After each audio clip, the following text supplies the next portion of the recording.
And we have a 1045 time item, the Department of Health and Human Services Encampment Resolution Funding presentation, as requested for permission to purchase fixed assets. Renell Brown. Good morning, board. How are we doing everything on time today? I don't know. We're close. All right.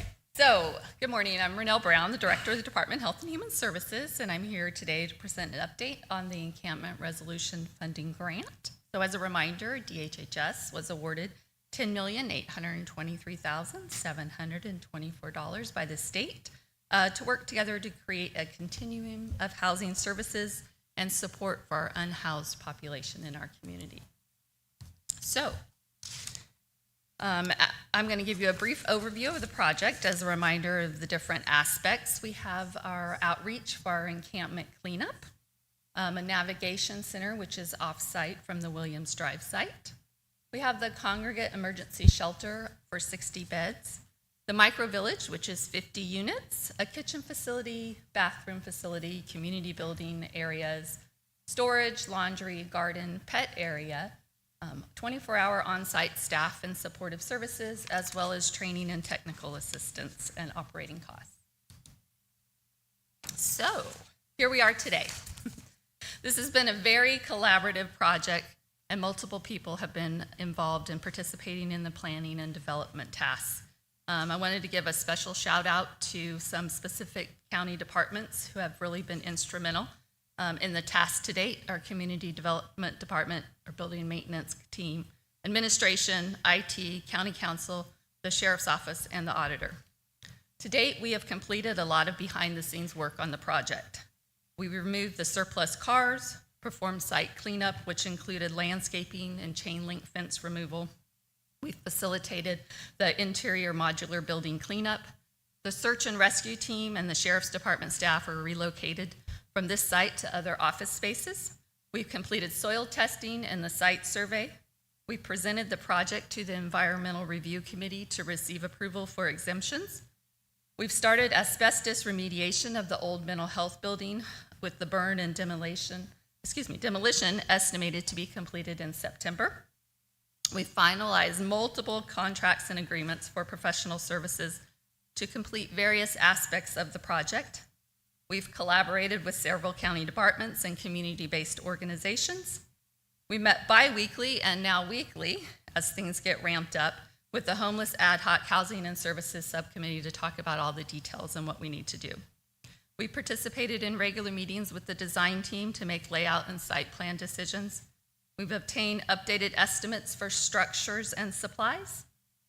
We've scheduled multiple site visits to complete various aspects of the project. We provided updates to the Homeless Ad Hoc Committee and the Board of Supervisors, and we've completed the required quarterly reports to the state. So all of that gets us where we are today. We've worked through multiple configurations of the site plan, and this is the most up-to-date version of the placement of the main structures. There may still be some minor adjustments as we continue work with the architects and the engineers. So I'm going to ask our project manager, Jeff Smith, to come up and talk you through the site plan.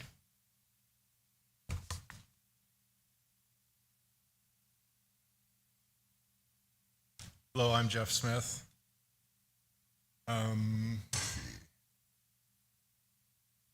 So I'm just going to probably walk you through it from top to bottom, but I'm going to a little bit of mouse movement here just to show that this area in here, actually, I'm sorry, goes all the way down to here. This is the micro village portion. And then this area down at the bottom is the shelter portion, and then this is that existing modular that's out there, which will be admin area for the staff. So going to the top, this is the existing ag building, and one of the things that that's happening with this project is, it's going to be there's going to be a lot more activity out on that Williams Drive site than there was, in recent past. And the ag facility has been, I have a hard time seeing my cursor. Okay, so the ag facility has been using this existing parking area, and that's going to be needed for the operations of the micro village and the shelter. And so in this site plan, we're looking at taking some of this area behind the ag building and adding parking specific for the ag function. And then maybe a couple things to make clear that are kind of hard to see on the scale of this drawing is the micro village itself is going to have its own perimeter fence around it. The shelter area will have its own perimeter fence around it. It's important, or it's been expressed that it's important to the operators of the facility that they really do try to keep the operations of those areas segregated. If the populations of those are kind of in different, maybe a different status in terms of their recovery, and so it's good to keep them separate. So with that said, what you see here in the blue are, these are micro-village units that each one's a duplex. They're about, 8 feet wide, 20 feet long, and then they have a divider in the middle. So each one will house 2 people. There's 25 of them shown in this drawing. That gives you an occupancy of 50. There are a couple restroom facilities, one there and then one down below. There's a community area, a community building that will be kind of a multi-purpose facility for the micro-village. One of its primary functions it'll be the eating place for the micro-village campus. There's a kitchen, a modular kitchen facility planned for it here that will actually produce the food, and then it'll be transported over to the community building where people will consume it. The kitchen's, it's too small to be, a place that they can eat, and they, from my understanding, they don't intend to serve directly out of it.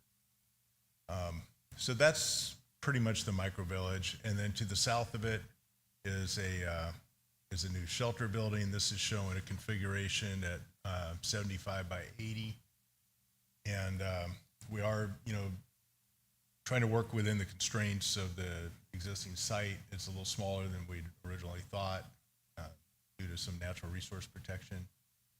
And so we're trying to make the best of it with the site layout and placement of the shelter building. The area to the south of the shelter, that's a fenced off area where people that reside in the shelter can go to be outside. And then there'll be some pet area designated in there. And then it's parking off to the left and parking by the admin building. And then the admin building is it is an existing modular, but it needs some work.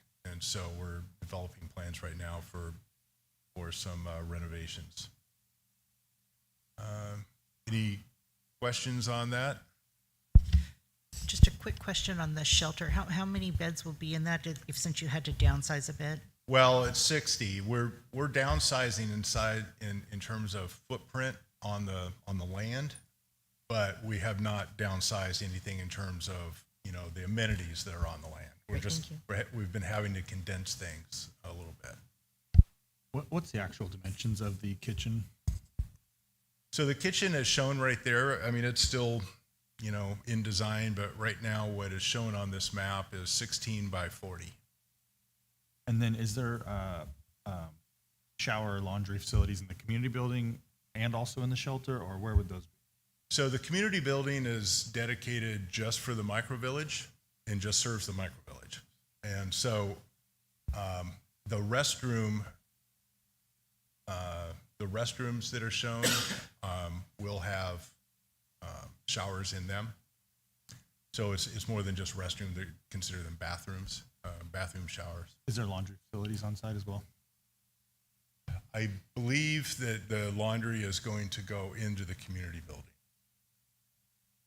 So we haven't designed the interior of the community building yet, but based on some of the modeling and the places we've toured, I'm anticipating that will go in. It's very much intended that those facilities be on site. The shelter building itself will have all of those facilities within as well for the shelter residents.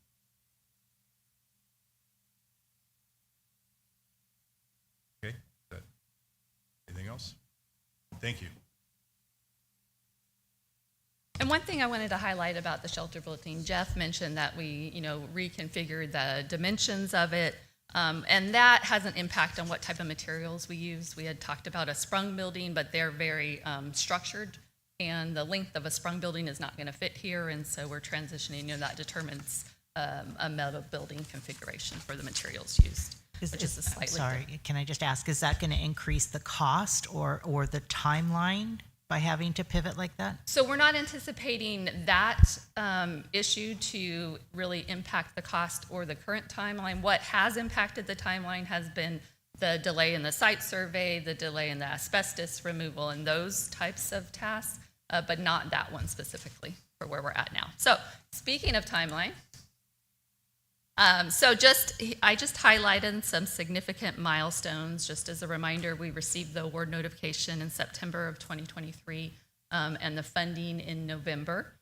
So in February of 2024, we came back to the board to present the option of putting the shelter into the micro village site to make a campus model. And then since then, we've been working on that development and what that looks like to come up with a site plan of where we're at.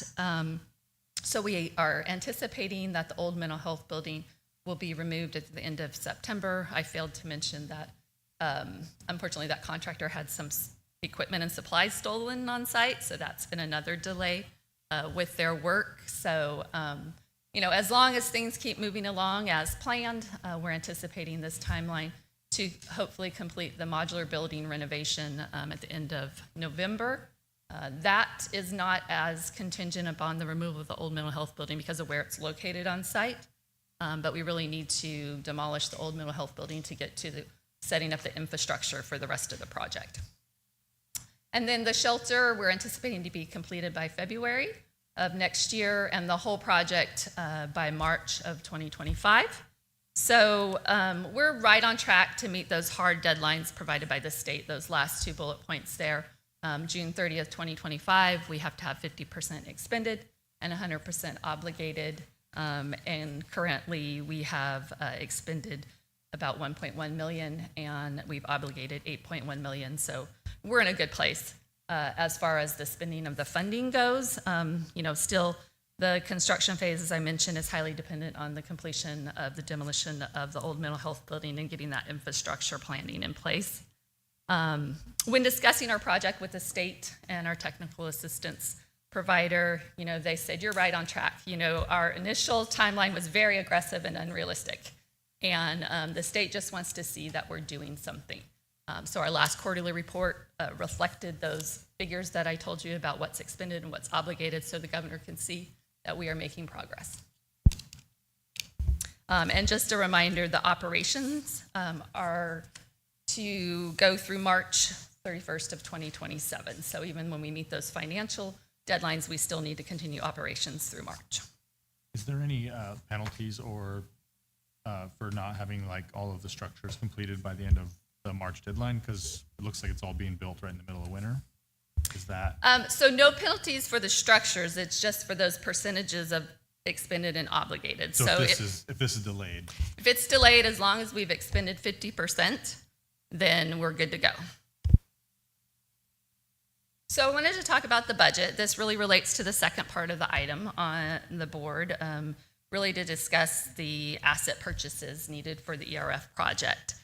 So there's a couple of different budgets I'm going to talk about, and hopefully it's not too confusing. But as you can see on the slide here, it talks about the 5 components of the initial ERF budget. So this is separate than our county budget with the county line. So I didn't want you to be confused there. Initially, with the ERF budget, we had under site development about $3 million. We had personnel operating client support services about $7.2 million, and then administration about $500,000. Now where we are today is shifting that, a lot of that, and I'll get to the reasons of why the significant budget shift, but we're basically flip-flopping. The site development has increased to about $7.2 million. The personnel operating client support is around 3.1, and then administration stays the same. And so this revised budget shifts about $4.1 million from that personnel operating client support to that site development. Again, that's the ERF budget language. What that means for our county budget, which is the ask for that fixed asset purchase, is that $5,455,382,000 will go from professional services lines, where they were just kind of sitting when we received the $10 million, to the fixed asset lines. So that's what the ask is today on the fixed assets, so that we can continue moving forward on expenditure approval for that site development. When the county budget was created, we didn't have all of those amounts itemized yet, and that's why we're asking now at this time, where we're at a better place to estimate those costs for those expenditures. So the main reason for the shifts, obviously the shelter building. The shelter building is going to cost the county about $2.8 million to build. We all, the ad hoc committee, Del Norte Mission Possible, we all are in 100% support of creating the infrastructure for the community for this project. In conversations with county council and others, it makes sense for the county to own the fixed asset structures on county land. So we would work on a use agreement with Del Norte Mission Possible to utilize that space. But that's the big shift in the budget. And we didn't know what that cost would be when we brought it forward to the board about placing the shelter on that site. So we're here today to talk about that. The other cost that wasn't included in the original estimate was the demolition of the old mental health building. Because our first ask was just for the micro village, so that didn't have an effect on where that building was. And so that's estimated about $300,000. Of course, the longer it takes, that price might go a little bit up. And then the kitchen facility.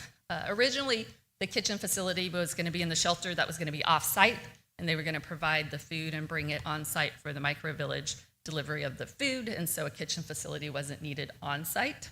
But now with the shelter there, we'll have a kitchen facility that is also going to be large enough for them to do some training, job skills, life skills training with individuals there.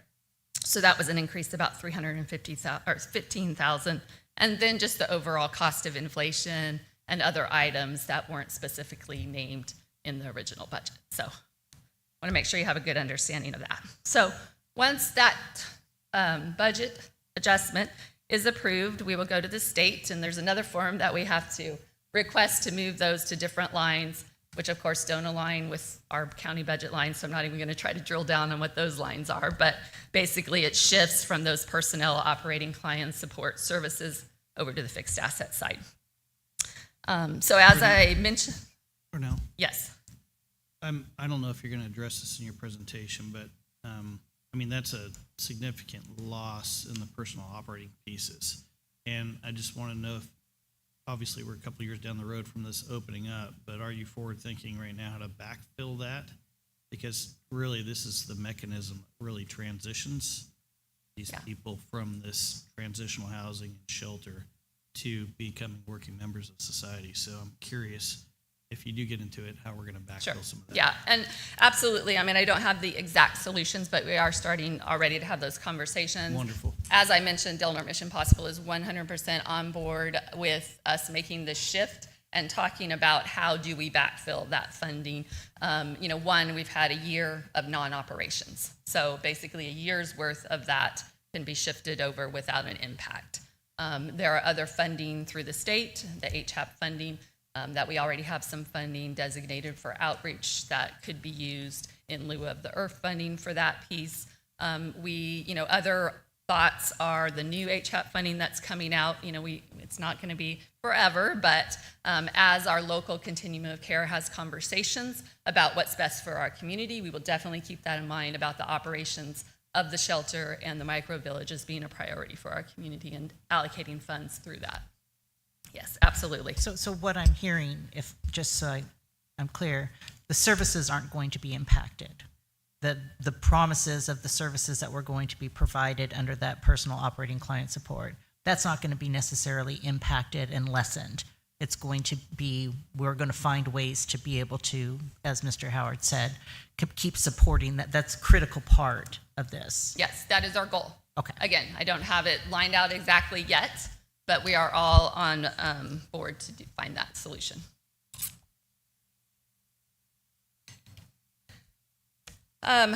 As a reminder, this goes along with this conversation, Del Norte Mission Possible has other funding already promised to them through HAP1 and HIP that they were going to use to purchase an offsite that they'll be putting into this project. So that'll take away from that deficit. And they had an additional, the senior center had an equipment grant that they're going to be able to provide the majority of the kitchen equipment. Of course, they will own that equipment, but they'll provide it to use for this facility.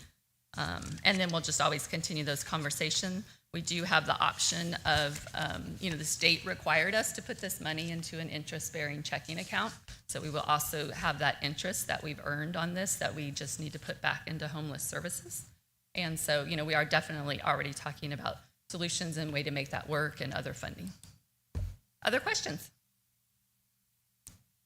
Is this the actual inside of the It is shelter? not. Yes, we are still vetting through the last details of that. We're pretty close to having a draft layout, which will then inform the civil engineering piece of figuring out those steps. I don't have any questions, but I do want to say I do appreciate the updates that we get on a regular basis. I know that's extra work to have to make sure that we're all informed, but I just want you to know that that is greatly appreciated. Thanks so much. Yep.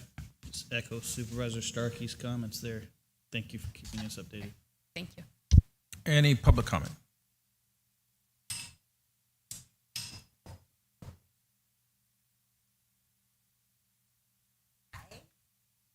I am Daphne Cortez Lambert. I'm the founder of Del Norte Mission Possible.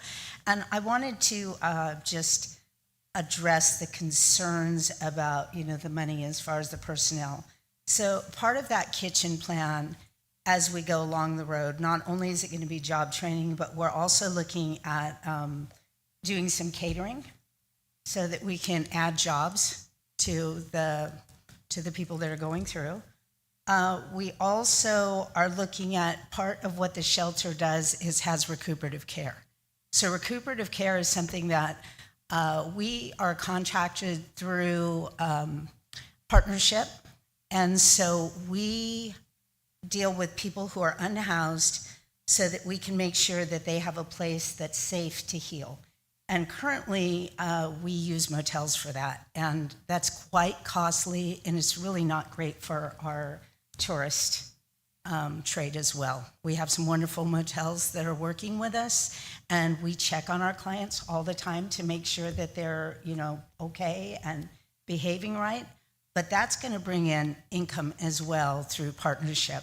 So I wanted to just let you know that we are looking at that, and we're going to continue to do amazing things through this, and we thank you for the opportunity to be partners with us and the county and everyone who's worked so hard to make this much needed program happen. Thanks.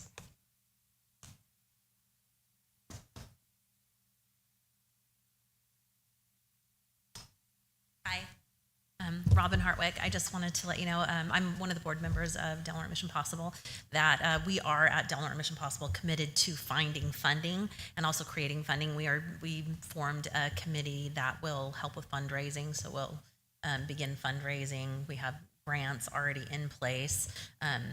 The funding that she was talking about, that's something that when people are released from the hospital but still have recovery, we're spending somewhere in the neighborhood of 17,000, I think, are the checks I sign on a monthly basis. So that will go directly into it because that'll be incorporated into the shelter. So as all of these things come together, that shortfall will be diminished quite quickly, and we're dedicated to making sure that it's run well and properly and well funded. Thank you. Thank you. Any other public comment? Seeing none, bring it back to the board. Mr. Chairman, I guess we need a motion to grant the HHS the permission to purchase fixed assets, and I would make that motion. Second that motion. We have a first and second. Does this motion have to also include the allowance to move the funds within the accounts? Yes, it should. Would you amend to include the movement of the funds from the current personnel to the fixed asset fund? Certainly, yes. Thank you for that clarification. Second. I have a motion and a second. Pull the vote, please. Supervisor Borges, Yes. Supervisor Starkey, Yes. Supervisor Howard, Yes. Supervisor Short, Yes. Chair Wilson. Yes. And I want to thank all the volunteers as well as staff. This has been a long process, and it has been one that we've engaged in over a period of time, made a lot of decisions off and on, and to actually see motion and movement, the cleanup and everything, it's a positive that hopefully the results in the long term will help our community as a whole. And I really appreciate your effort and your time. Thank you so much.